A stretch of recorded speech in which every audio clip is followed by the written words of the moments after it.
오늘 우리에게 주시는 하나님의 말씀은 구약성경 시편 112편 1절에서 10절까지의 말씀과 신약성경 마태복음 5장 14절에서 16절까지의 말씀입니다. 하나님의 말씀을 봉독할 때에 눈과 귀와 마음으로 함께 주의 말씀 친히 받으시길 바랍니다. 할렐루야, 여호와를 경외하며 그의 계명을 크게 즐거워하는 자는 복이 있도다. 그의 후손이 땅에서 강성하며 정직한 자들의 후손에게 복이 있으리로다. 부와 재물이 그의 집에 있으며 그의 공의가 영구히 서 있으리로다. 정직한 자들에게는 흑암 중에 빛이 일어나나니 그는 자비롭고 긍휼이 많으며 의로운 이로다. 은혜를 베풀며 구워주는 자는 잘되나니 그 일을 정의로 행하리로다. 그는 영원히 흔들리지 아니하며 의인은 영원히 기억되리로다. 그는 흉한 소문을 두려워하지 아니하며 여호와를 의뢰하고 그의 마음을 굳게 정하였도다. 그의 마음이 견고하여 두려워하지 아니할 것이라. 그의 대적들이 받는 보응을 마침내 보리로다. 그가 재물을 흩어 빈궁한 자들에게 주었으니 그의 의가 영구히 있고 그의 뿔이 영광 중에 들리리로다. 악인은 이를 보고 한탄하여 이를 갈면서 소멸되리니 악인들의 욕망은 사라지리로다. 너희는 세상의 빛이라. 산 위에 있는 동네가 숨겨지지 못할 것이요 사람이 등불을 켜서 말 아래에 두지 아니하고 등경 위에 두나니 이러므로 집안 모든 사람에게 비치느니라. 이같이 너의 빛이 사람 앞에 비치게 하여 그들로 너희 착한 행실을 보고 하늘에 계신 너희 아버지께 영광을 돌리게 하라. 아멘. 우리 기독교 신앙에 있어서 여러 가지 혼돈스러운 주제들이 많이 있지만 그 중에 하나가 아마 돈일 것입니다. 풍요로움, 부, 재물 이런 것에 대한 확실한 기준을 우리가 알아나가는데 참 많이 힘들다 하는 생각이 듭니다. 그냥 아주 단순하게 얘기해 보면은 예수 잘 믿으면 물질의 복을 하나님께서 주신다라고 강조하는 교회가 있는 반면에 반대로 그리스도인들은 조금 더 가난해져야 한다라고 하는 것을 많이 강조하는 이제 그런 교회도 있습니다. 여러분들은 이 두 교회 중에 어느 교회를 다니고 싶으십니까? 실존의 문제이죠. 여러분들이 이제 높은 뜻 정의교회를 이제 다니시는데 우리 교회는 어떤 것을 더 많이 강조하는 교회인가 하는 문제가 될 수도 있는 거겠죠. 하나님을 잘 믿고 따르면 하나님께서 물질의 축복을 많이 주신다라고 강조하는 것과 또 그리스도인들은 좀 더 가난해져야 한다. 물질을 사랑하는 것은 악한 일이다라고 강조하는 일, 이 모든 것들은 사실 문제가 있습니다. 그러니까 모순된 점들이 있다라고 하는 이야기이지요. 여러 가지 문제가 있겠지만은요. 예를 들어서 하나님을 잘 섬기는 사람들이 물질의 복을 받는다라고 강조하는 그 신앙을 갖는 공동체라고 한다면 그 안에 가난한 사람들은 참 많이 기가 죽을 것이라 생각이 듭니다. 왜냐하면 하나님을 잘 섬기지 못한 결과로 가난을 얻었다라고 하는 그 이상한 등식이 성립이 되기 때문에 그런 것이죠.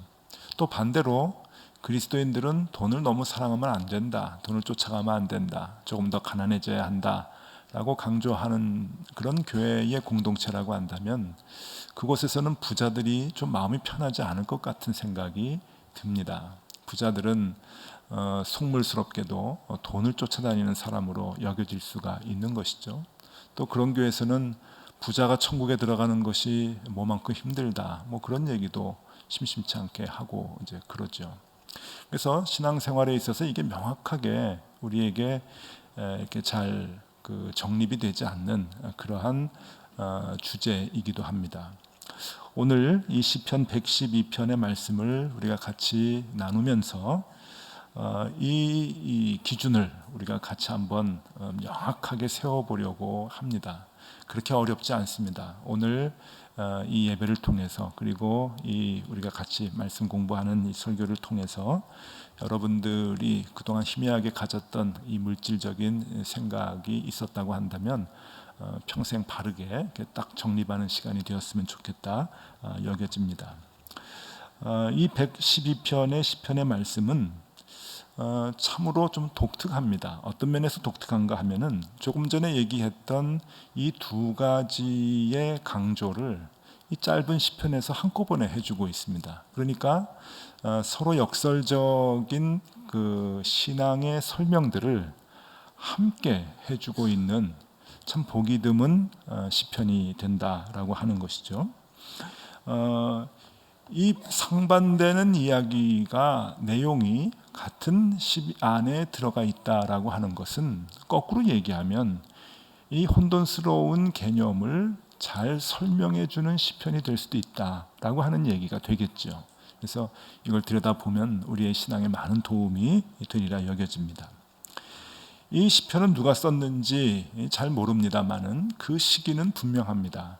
그러니까 이스라엘 백성들이 바벨론으로 잡혀갔다가 포로 생활을 하고 난 뒤에 다시 이스라엘로 귀환을 하죠. 포로들이 풀려나서 귀환을 하는데 그 귀환한 후로 이제 봅니다. 그러니까 다시 이스라엘로 돌아왔다라고 하는 것이 중요한데 그게 왜 중요한가 그러면은 이 시를 썼을 당시에 이 사람들은 시를 쓴 사람들은 산전수전을 다 겪은 사람이다. 이제 그렇게 보는 것이죠.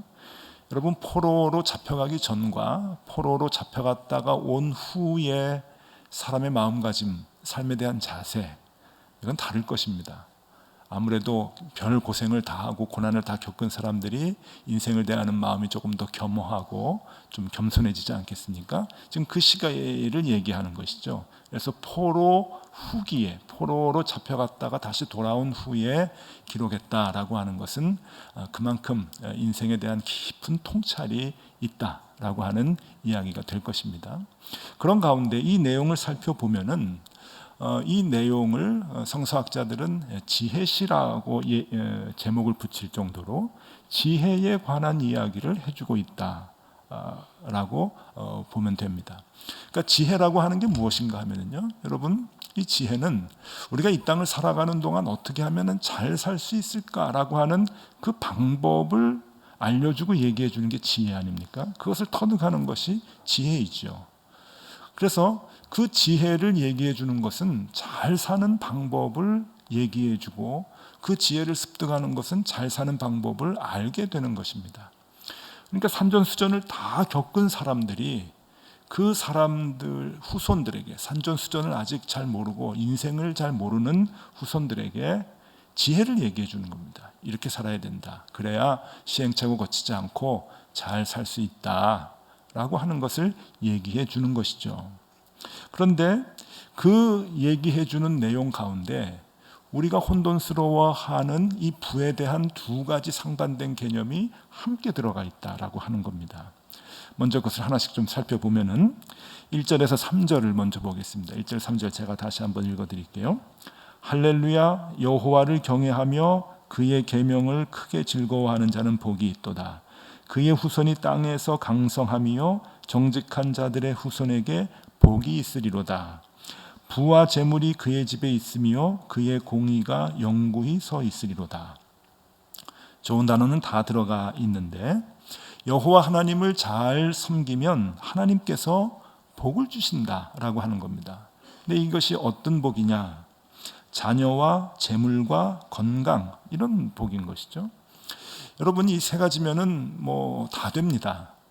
여러분 우리 툭 까놓고 거짓 없이 한번 생각해 보십시오. 여러분 받고 싶은 축복이 무엇입니까? 이 세 가지 안에 다 들어가 있습니다. 먼저 좀 돈이 좀 넉넉하게 있으면 좋겠죠. 안 그러세요, 여러분은? 저는 좀 그런데요. 저는 하나님이 그냥 궁핍하지 않게 해주셨으면 좋겠다.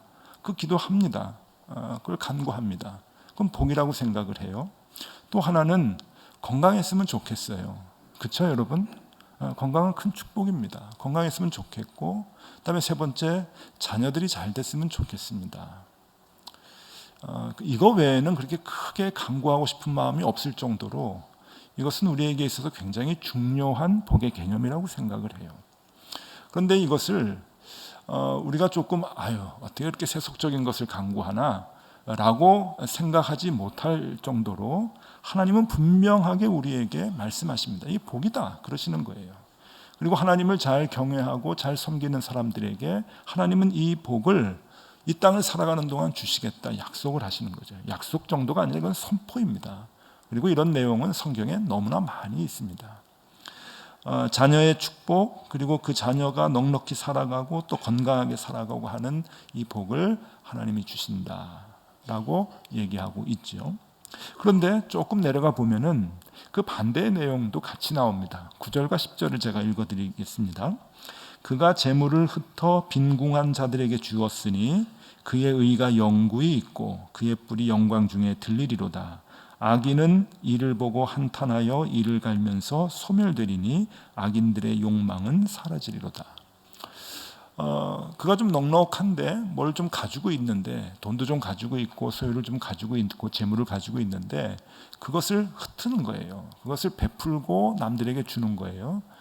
그러면 그런 행위가 의로운 행위라고 하는데 그 의로운 행위 때문에 이 땅에서의 악이 자동적으로 소멸이 될 것이다 라고 하는 이야기를 하고 있습니다. 그러니까 그리스도인들은, 하나님을 믿는 사람들은 그 재물에 욕심내지 말고 그것을 가난한 사람들을 위해서 나누어 주고 흩어야 된다, 빈궁한 자들에게 주어야 한다 라고 하는 것을 얘기하고 있는 거죠.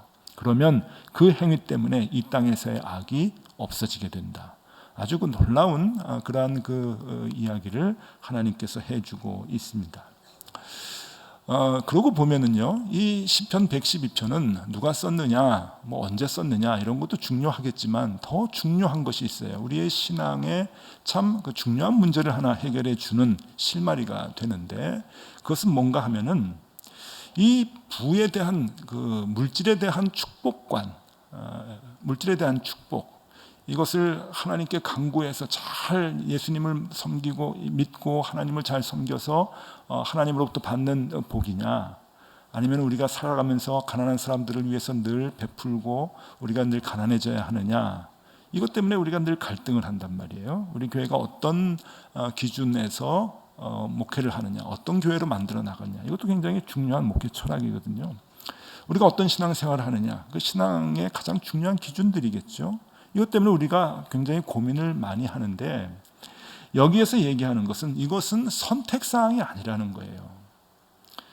한 시편 안에 이것이 같이 나와서 설명되어지는 것은, 이것은 선택되어지는 신앙의 형태가 아니라 신앙의 성장 과정을 얘기해 주는 일직선상에서의 모습이라고 하는 것이죠.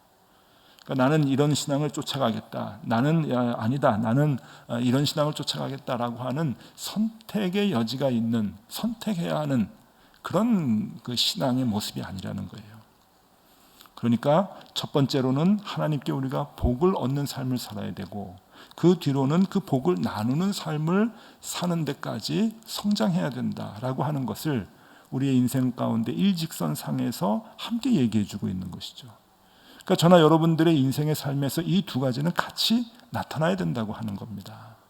따로따로 떨어지는 것이 아니죠. 오늘 제목을 조금 거창하게 잡았는데, 그것은 한국 교회의 역사를 한번 좀 보고 싶어서 그렇습니다. 저는 어려서 기억이 선명합니다. 1960년대, 1970년대, 1980년대 한국 사회가 얼마나 가난했습니까? 다 아실 거예요.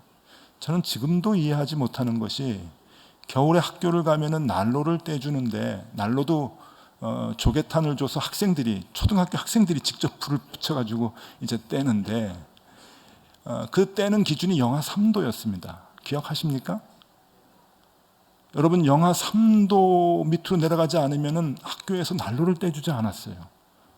여러분, 지금 그러면 난리 납니다. 근데 어떻게 제가 학교를 다녔는지 모르겠어요. 그냥 옛날에는 그러려니 했죠. 너무 나라가 가난하니까 이게 뭐 뗄감이 없는 거예요. 그래서 저는 아직도 기억이 납니다. 어머님이 영하 3도 밑으로 내려가면은 이제 난로를 떼면은 난로 위에다가 이제 도시락을 올려놓잖아요. 양철 도시락을 이렇게 올려놓으면 맛있게 먹으라고 마가린 넣어주고 김치 넣어주고 그 위에 밥 넣어주고 해가지고 줬는데 난로를 안 떼면 엄청나게 맛이 없는 밥을 그날 먹어야 됩니다. 차가운 밥에 차가운 마가린하고 같이 이렇게 먹어야 되는 그런 수모를 이제 많이 겪었죠. 근데 지금 영하 3도 정도, 2도, 영하 3도 이렇게 나가보세요. 추워서 못 다닙니다. 그런데도 교실 안에서 주번이 물을 떠놓으면 그 물이 얼 정도로 그런 곳에서 이제 공부를 했다는 게 이게 우리의 이제 모습이잖아요. 그런 가운데서 누구나 다 그렇게 가난했잖아요. 사람만 가난했나요? 사회 전체가 가난하고 나라도 가난하고 그런 가운데서 한국 교회에 사람들이 많이 몰리게 됐죠.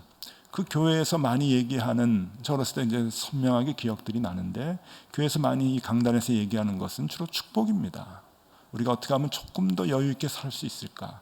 어떻게 하면 우리 자녀들을 잘 교육시켜서 부모 세대보다는 조금 더 성공할 수 있도록 만들까 하는 게 온통 관심이었죠. 그리고 교회도 그 하나님의 축복을 간구하는 사람들에게 많이 복을 빌어주고, 그래서 교회도 성장하고 교인들도 성장하고 한국 사회도 성장하는 그 성장의 기쁨을 함께 우리가 맛봤잖아요. 저는 지금도 기억합니다. 엑스폴로 74, 제 나이 10살 때 어머니의 손을 붙잡고 여의도에 가가지고 며칠 동안 천막에서 잠을 자면서 집회에 참여했어요. 100만 명, 그때 엑스폴로 74의 그 기록들, 나중에 다 끝나고 난 다음에 역사적인 기록들을 남기는데, 그 기록들을 훑어보면은 100만 명이 철야기도 한 것으로 유명합니다. 아마 기네스북에 오르지 않았나 싶어요. 100만 명이 철야기도를 했다 그러고, 군용 막사가 500개가 쳐졌습니다. 여의도 광장에. 군용 막사는 작은 천막이 아니죠. 거기에 지방에서 오신 분들이 잠을 잘 수 있도록 그렇게 했고, 그 다음에 운영위원들, 준비위원들이 한 30만 명이 되는데, 이 30만 명은 주변에 마포나 여의도에 있는 학교 교실에서 잠을 자고 이제 그랬습니다.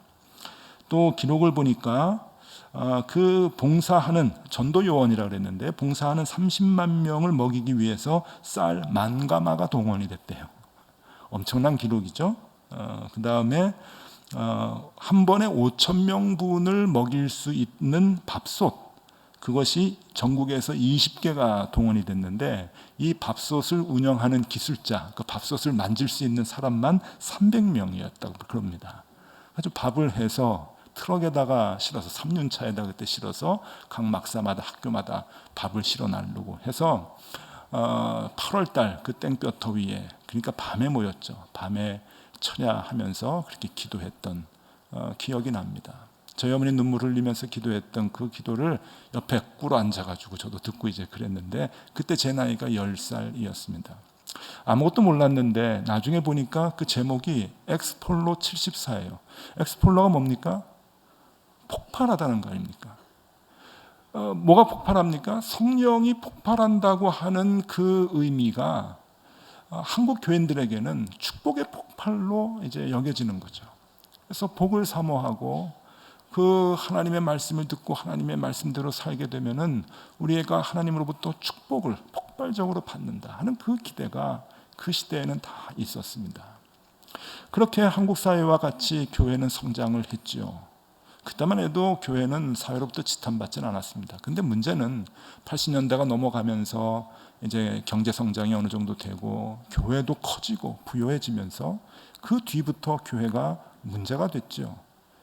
사람들로부터 인정받지 못하고 빛과 소금의 역할을 감당하지 못하게 된 것이죠. 오늘날 현실 아닙니까? 우리가 잘 알고 뼛속 깊이 체험하게 되는 모습들이죠. 근데 무엇이 문제인가 하는 것이에요. 그렇게 해서 가난을 극복한 한국 교회가 조금 더 성장해야 하는 부분이 있는데 그 부분에서 멈춰섰다고 하는 겁니다.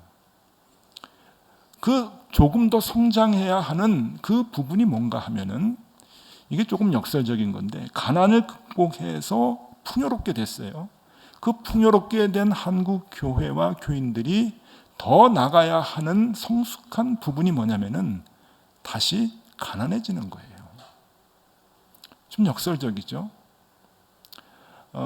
고린도후서 8장 9절에 그 의미를 알려주는 말씀, 아주 의미 있는 말씀이 나오는데 제가 읽어드립니다.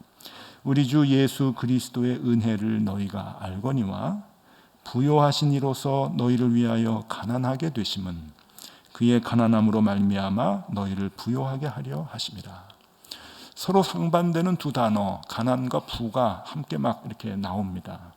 그러면서 조금은 의미심장한 그런 그 말씀들이 이렇게 이어지는데, 여기에서 우리가 조금 깊이 제대로 알아야 될 단어는 가난이라고 하는 단어예요. 이 가난을 우리가 어떻게 이해해야 되느냐? 그러니까 가난을 극복한 한국 교회의 신앙이 그 뒤에 다시 가난해져야 된다라고 하는데, 그 뒤에 가난이 무엇이냐 하는 것이죠. 그것을 이제 설명을 해드리려고 하는데, 영남신학대학의 김동건이라고 하는 교수님이 여기에 대해서 아주 명확하게 정리를 해 주시는 그 글이 있습니다. 그래서 제가 그걸 좀 소개해 드리려고 하는데, 이분은 성경에 나오는 그 가난이 세 가지가 있다고 얘기를 해요. 그러니까 가난해라 뭐 이렇게 얘기가 나오는데, 그게 다 똑같은 가난이 아니다라고 하는 것이죠. 그 신학자가 보는 것이 세 가지가 있는데, 그 세 가지를 설명해 드리겠습니다. 첫 번째는 물질적 가난이 있다는 겁니다. 그냥 우리가 생각할 때 저 사람은 가난해, 저 사람은 부자야 라고 할 때의 가난이죠. 물질적으로 남들보다 상대적으로 좀 소유가 적은 거예요. 가난한 사람인데, 문제는 성경에서 아무리 봐도 하나님은 이 가난하게 사는 것을 바라지 않는다고 하시는 거죠. 특히 하나님의 자녀들, 의인들이 가난하게 사는 것을 하나님은 바라지 않으시는 거예요. 그러니까 우리가 그걸 잘 개념을 아셔야 됩니다. 성경은 이 물질적 가난을 추구하라고 하거나 권하지를 않습니다. 절대로 그렇죠. 성경에 보면은 잠언이나 전도서, 시편 이런 부분에 보면은 사람이 게을러서 가난해지는 경우가 있다고 합니다. 그리고 또 사회적인 구조적인 모순 혹은 주변의 악한 사람들 때문에 내 몫을 챙기지 못하고 자꾸 뺏기는 거예요. 약한 사람들이, 순진한 사람들이. 그래서 가난해지는 경우가 있다라고 얘기는 하지만, 그럼에도 불구하고 물질적 가난에 그 어떤 긍정적 가치를 부여하고 있지는 않습니다. 물질적 가난이 좋은 것이다, 그리고 그렇게 살아야 된다라고 성경은 얘기하고 있지 않다는 것이죠. 이게 이제 첫 번째 물질적 가난이고요. 두 번째 가난은 자발적 가난이라고 하는 거예요. 자발적 가난. 이것은 스스로 가난해지는 것을 말하는 것이죠. 그러니까 부유한 사람이거나 아니면 절대적으로 부유하지는 않은데 그냥 상대적으로 나보다 가난한 사람들이 있으니까 스스로 좀 풍족하게 부유하다고 여유가 있다고 생각하는 사람들이 자기보다 더 가난한 사람들을 위해서 자기 것을 나누는 거예요. 내가 내 것을 갖지 아니하고 내려놓고 남들을 위해서 베푸는 것, 그래서 스스로 조금 더 소유가 적어지는 것, 그 가난을 자발적 가난이라고 하는 것인데, 중요한 것은 하나님의 자녀들이 이 가난한 사람들을 위해서 자발적 가난에 참여하는 것을 무척 좋아하신다고 하는 것이죠. 되게 좋아하시는 거예요. 더없이 좋아하시는 거예요. 네가 너보다 더 없는 사람들을 위해서, 너도 넉넉하진 않지만 그래도 그것을 나누고 그래서 조금 더 가난하게 살려고 하는 거 너무너무 좋은 일이다. 그래서 하나님께서 그 일을 칭찬하시고 굉장히 큰 가치를 부여하시는 것이죠. 그 가난에. 두 번째 가난이고요. 그 다음에 이제 세 번째 가난은 영적 가난이라는 겁니다. 이 영적 가난은 돈에 많고 적음하고는 관계없이 마음이 항상 허전한 거예요. 그러니까 하나님의 말씀으로 채울 때만이 마음이 풍족해지는 삶을 얘기하는 거죠. 그 마음을. 그래서 하나님의 말씀과 하나님의 마음이 들어와 있지 않으니까, 내 마음속에 채워지지 않으니까 늘 공허하고 힘들어해서 가난한 거예요. 그래서 이런 사람들은 언제나 하나님의 말씀에 내 마음을 활짝 열어놓게 되는 것이죠. 이 사람을 영적으로 가난한 사람이라고 얘기합니다. 마태복음 5장에 보면 팔복의 말씀이 나오는데, 그 첫 복이 마태복음 5장 3절에 나오거든요. 이렇게 얘기하죠. 심령이 가난한 자는 복이 있나니 천국이 그들의 것입니다. 여기에서 가난이라고 하는 것은 이 영적 가난을 얘기하는 것이죠. 심령이 가난한 사람. 그러니까 이 세 가지, 이 물질적 가난과 자발적 가난과 영적 가난, 이 세 가지를 성경에서 얘기해 주고 있는데, 이 세 가지 가난 가운데 우리가 가난해야 된다라고 하는 것은 뭘 얘기하는 것이냐? 그것은 두 번째와 세 번째를 얘기하는 거죠.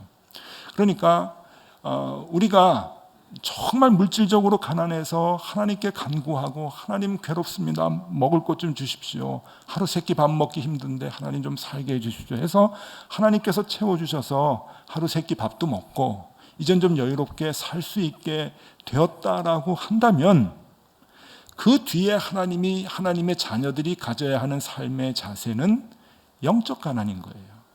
하나님의 마음을 내 마음속에 채워넣고 싶어하는 그 갈급함, 그 마음이 있어서 하나님의 말씀을 내 마음 가운데 계속 채워넣으면은 하나님의 마음을 알게 되죠. 그 하나님의 마음이 뭡니까? 하나님의 마음은 우리로 하여금 자발적 가난에 참여하도록 해주시는 거예요. 하나님의 말씀이 우리를 움직이는 거죠. 그래서 그 하나님의 자녀들은 자발적 가난의 삶을 살게 되는 것이죠. 거기에까지 가는 것이 영적 성숙이라고 하는 거예요. 우리의 신앙의 성숙이라고 하는 것이죠. 한국교회가 거기에서 딱 막힌 거예요. 하나님께서 부요하게 해주셨는데, 부요해 주셔서 그냥 축복이라고 생각하고 그냥 누리다 보니까 한 단계 더 넘어서 가난하게 되는 것, 영적으로 가난해지고 그리고 자발적으로 가난에 참여하는 그 기회를 놓치게 된 거죠. 여러분, 이것은 양쪽의 얘기가 아니라 한 신앙인에게 있어서 반드시 함께 일어나야 하는 성숙의 과정이다라고 하는 거예요. 여러분, 우리가 신앙생활 하는 동안에 이 개념을 딱 세워놓으면요, 흔들리지 않습니다. 그래서 뭐 축복 대성회를 하는 교회, 그것만 뭐 이렇게 강조하는 교회, 그것만 보고서 저 교회는 잘못된 교회 이렇게 얘기하지도 않게 되고요.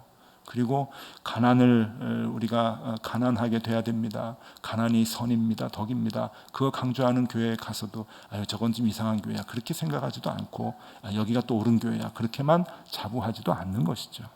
함께 있어야 되는 거예요. 그러니까 여러분, 하루 밥 세 끼 드시기 힘드십니까? 괴로우십니까? 굉장히 지금 그 경제적인 문제 때문에 어려움 당하십니까? 기도하십시오.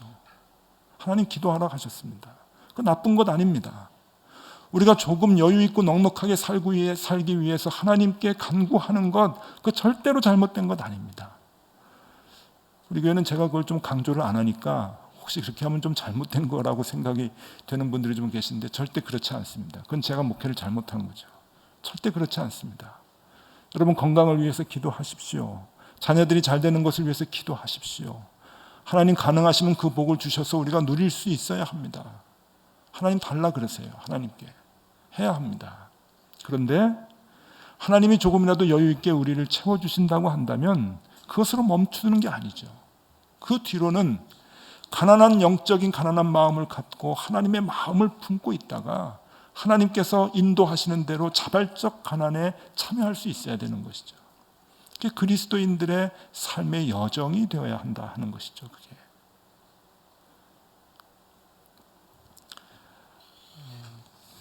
성경은 그것을 의라고 얘기를 하고요. 의. 하나님은 그것을 의다라고 얘기하고 세상은 그것을 빛이다라고 얘기를 합니다. 그래서 오늘 시편에 보면은 4절과 5절 다시 읽어드리겠는데 보십시오. 정직한 자들에게는 흑암 중에 빛이 일어나나니, 빛이라고 얘기를 하고요. 그는 자비롭고 긍휼이 많으며 의로운 이로다. 은혜를 베풀며 구워주는 자는 잘 되나니 이 일을 정의로 행하리로다. 그것이 의가 되고 정의가 되고 그것이 세상의 빛이 되는 행동이다. 여러분, 우리는 세상의 빛과 소금이다, 빛과 소금이다 자꾸 얘기를 하는데 우리 잘 알고 있죠. 근데 그 개념이 늘 추상적이지 않았습니까? 뭐가 빛이고 뭐가 소금이냐? 소금은 뿌려서 부패하지 않게 만든다. 알고는 있습니다. 그럼 뭘 어떻게 해야 되느냐? 빛은 세상을 밝게 해준다. 알고는 있는데 그 추상적인 개념이 구체적으로 뭘 얘기하느냐? 아십니까, 여러분? 성경은 이미 다 구체적으로 얘기해주고 있었습니다. 우리가 외면했을 뿐이죠. 이미 다 얘기해주고 있어요. 너희들이 받은 은혜와 하나님께로 받은 은총을 나누어라. 나누어라. 그것이 빛과 같은 행동이다. 그것이 의로운 행동이고 하나님이 제일 좋아하시는 정의를 실천하는 일이다라고 분명히 얘기해주고 있는 거죠. 도망갈 수가 없습니다. 그렇기 때문에 여러분, 우리의 그 신앙의 성숙에 있어서 함께 나누는 훈련들을 많이 할 수 있으면 좋겠습니다. 이 나누는 것은요, 돈만 나누는 것이 아니죠. 돈이 은사여서 하나님께서 돈을 많이 주신 분들은 돈을 나누십시오. 혼자 다 쓰지 마시고 많이 나누셔야 됩니다. 또 우리 교회는 또 그렇게 하고 있는 분들이 대부분이라서 그 부분에 있어서는 걱정이 안 되는데, 이 돈만이 아니고 재능을 갖고 계신다 하면은 그 재능도 나누십시오. 재능도 은총입니다. 여러분들이 갖고 있는 남들에게 없는 재능을 함께 어려운 사람들을 위해서 나누는 것 의입니다. 빛입니다. 여러분, 작년에 우리 교회가 후원하고 세우고 후원한 열매 나눔 인터내셔널 재단에서 말라위 아이들 양궁을 가리켜서 리우 올림픽에 보냈습니다. 정말 감동적이었죠. 불가능한 일이 벌어졌는데 그 일의 시작이 무엇입니까? 5년 전에 국가대표 양궁 감독님이셨던 석동은 감독님이 이태리 대표팀을 맡아서 이태리에 생활하고 계셨댔어요. 이태리의 그 밀라노 한인교회를 다니셨는데 거기에서 김동호 목사님 집회하시는데 말씀을 듣고 도전을 받아서 내가 말라위에 가가지고 재능 기부를 하시겠다고 해서 시작이 된 일이 이렇게 커진 겁니다. 지금 말라위에 양궁 학교 짓기 위해서 지금 계획하고 있는 중인데, 준비하고 있는 중인데, 일들이 그렇게 시작이 돼서 일들이 이렇게 커가는 거예요. 재능을 가지고 있는 사람은 재능을 나눌 수 있는 마음이 있어야 되는 거죠. 그것이 의이고 그것이 빛이 된다고 하는 것이에요. 여러분들 갖고 계신 재능이 무엇입니까? 언제나 그 생각을 하십시오. 영적으로 가난한 마음을 갖게 되면 하나님께서 그 가난한 마음을 함께 실천할 수 있는 자발적 가난에 이룰 수 있는 길을 일러주십니다. 또 영향력 있는 자리에 올라가셨다 한다면은 뭐 정치를 하십니까? 아니면 학교에서 가르치시는 교수님이십니까? 그러면 어려운 사람들을 위해서 사회를 바꿔놓을 수 있는 정책을 연구하기도 하고 또 그것을 시스템으로 만들어 놓는 결정권을 행사할 수도 있는 거예요. 그리스도인들은 사회 곳곳에서 그러한 일들을 하는 거죠. 모든 관심이 나보다 조금 더 가난한 사람, 나보다 조금 더 어려운 사람들을 위해서 내가 할 수 있는 힘들을 나누는 겁니다. 그것을 사용을 해서 어려운 사람들이 조금 더 나아질 수 있도록 도와주는 거죠. 기술자는 뭐 할 일이 없을까요? 아닙니다. 여러분, 적정기술이라고 하는 단어를 아십니까? 적정기술. 이게 뭔가 하면은요, 이 기술자들이 아프리카나 제3세계에서 가난하게 살아가는 사람들을 위해서 자기가 알고 있는 기술적 지식을 동원해서 그들의 삶을 조금이라도 건강하고 윤택하게 해주는 제품들을 만드는 거예요. 적정 기술의 대표적인 제품이 뭔가 하면은요, 여러분 옛날에는 지금도 많은 아프리카 사람들이 물이 없으니까 먼 곳에 가서 물을 길어다가 큰 물통을 머리에다 이고 또 들고 이렇게 먼 자기네 집까지 이렇게 걸어가고 힘들게 그랬는데 그걸 보면서 이제 안타깝게 생각을 하는 거죠. 그래서 서방의 기술자들이 뭘 만들었냐면은 자동차 타이어 같은 물통을 만들었어요. 사진에서 가끔 보셨을 거예요. 거기에 물을 많이 넣을 수 있습니다. 물을 넣고는 그거를 굴리는 거예요. 집에까지 이렇게 굴리면서 가면은 어렵지 않게 가는 거죠. 그런 아이디어를 공유하는 겁니다. 물이 없어서 저도 아프리카 가보면은 대부분 흙탕물의 물들을 그냥 길어다가 먹습니다. 이렇게 길어다가 흙이 이렇게 내려앉으면 그 위를 떠먹고 그래요. 그게 위생적으로 굉장히 좋지 않습니다. 노출이 돼 있죠, 균에. 그런 것을 보면서 기술자들이 개인용 빨대를 만드는 거예요. 그 빨대 안에다가 필터를 만드는 거죠. 그래서 좀 혼탁한 그런 그 시냇물에도 그냥 빨대를 대고 물을 마실 수 있도록 하는 그런 것이 적정 기술입니다. 불이 들어오지 않는 전기가 없는 곳에 낮에 솔라로 충전을 했다가 밤에 불을 켜게 하는 그런 기술들. 기술자들이 얼마든지 자신의 기술을 나눌 수가 있어요. 이게 무슨 얘기인가 하면은 우리는 모든 자리, 모든 위치에서 나보다 어려운 사람들을 위해서 나의 것을 나눌 수 있다라고 하는 얘기죠. 우리가 영적인 가난한 마음을 갖게 되면은 하나님께서 하나님의 마음으로 그것을 알게 해주셔서 자발적 가난에 참여할 수 있도록 그렇게 해주신다 하는 거죠. 여러분, 그 도전을 받으셔야 됩니다. 물론 우리가 한 달에 한 번 정의연금 하는 거 하나님 기뻐하시리라 좀 믿어 의심치 않지만, 정의연금도 하시면서 또 여러분들의 위치에서 더 많은 일들을 어려운 사람들을 위해서 함께 나누고자 하는 그 마음, 그 가난한 마음, 그것은 하나님이 매우 기뻐하시는 신앙의 자세가 된다 하는 것이죠. 마지막으로 마태복음 5장 14절에서 16절의 말씀을 봉독해 드리고 오늘 설교를 마무리하려고 합니다. 너희는 세상의 빛이라. 산 위에 있는 동네가 숨겨지지 못할 것이요 사람이 등불을 켜서 말 아래 두지 아니하고 등경 위에 두나니 이러므로 집안 모든 사람에게 비치느니라. 이같이 너희 빛이 사람 앞에 비치게 하여 그들로 하여금 너희 착한 행실을 보고 하늘에 계신 너희 아버지께 영광을 돌리게 하라. 그리스도의 장성한 분량에까지 이르는 성숙한 신앙인이 꼭 되실 수 있기를 소망합니다. 기도하겠습니다. 하나님 아버지, 하나님께서는 자녀된 우리에게 빛이 되라 하셨고 그 길을 이미 알려주셨습니다. 주님, 우리가 그것을 외면하지 않게 하여 주시옵소서. 그리스도의 장성한 분량으로 가는 길에 언제나 선명한 기준이 우리에게 있게 하여 주시옵소서.